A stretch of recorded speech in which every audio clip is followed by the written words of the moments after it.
Ben Chaco, do you condemn the government in Venezuela? Absolutely not. I think that this morning's debate was a very one-sided affair. Why? The protests have been going on since April, and as your own TV clip earlier showed, as many of the images that we've seen have showed, many of these protesters are armed, they have homemade mortars, they throw Molotov cocktails. There have been armed clashes between paramilitaries who attacked a base in August at Carabobo. There was a helicopter grenade attack on the Supreme Court. Everybody's talking as if these are peaceful protests, but they're not. And I don't deny that there have been police officers who've killed protesters, and those police officers have been arrested and charged. Right. But there's violence on both sides, and everybody's talking as if the opposition are peaceful. Right. Is it the opposition who have become more violent as a result, as the UN Human Rights Watch have actually said, because people in Venezuela are starving?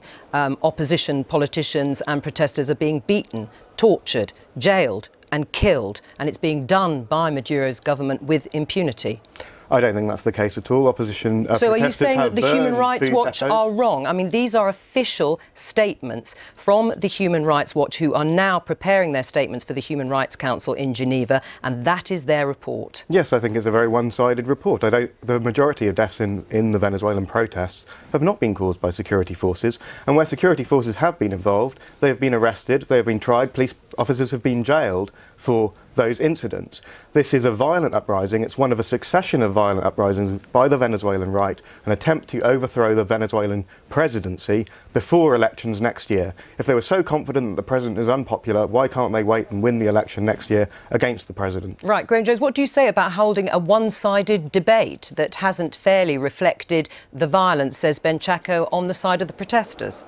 I think there's been an opportunity for those that take that particular view of the Morning Star. I don't think there's many people who hold that view to come into Parliament. Some people signed early day motions. If you're sympathetic, there's 650 MPs. There's plenty of opportunity for the Venezuelan solidarity movement to garner the support of MPs to come and debate. And the fact that they weren't there probably speaks volumes about what's right and what's wrong. Right, so is it really responsible for the Labour leader, Jeremy Corbyn, who has heaped praise, certainly on Maduro's regime in 2014, 2015, saying that actually it had success in policy areas like health and education, saying that these were a cause for celebration? I think the current situation is not a cause for celebration. I don't think there's anybody that would agree with that, and I've not heard Jeremy say anything to the extent that it supports what's going on currently in Venezuela. Well, he did in 2015. Should he just cut his links with any campaign that Maduro is involved in Venezuela? Well, I think he should, and I'm not aware that he has any links with the current campaign or the current regime or any campaigning group in the United Kingdom. As far as I'm concerned, it's a very clear case that this is a militaristic, authoritarian regime, communist regime. I'm not surprised the Morning Star supports it, and that is undermining the lives of people in Venezuela. Right. I mean, in terms of the economy, I mean, it has collapsed, Ben Chaco, which I again say and put to you, that is why people have taken to protesting. The economy has collapsed, inflation has soared, people are starving. I mean, there's anecdotal reports of people scavenging in bins, eating their own pets. Really, can you be surprised by the level of protest? That people aren't prepared to wait, as you said, for another year for elections, and they've already been accused, the Maduro regime, of rigging the elections that have happened. Well, I think that's an absolutely absurd allegation that those constituent assembly elections were rigged. The opposition boycotted those elections, so naturally they didn't do very well if they didn't stand in the first place.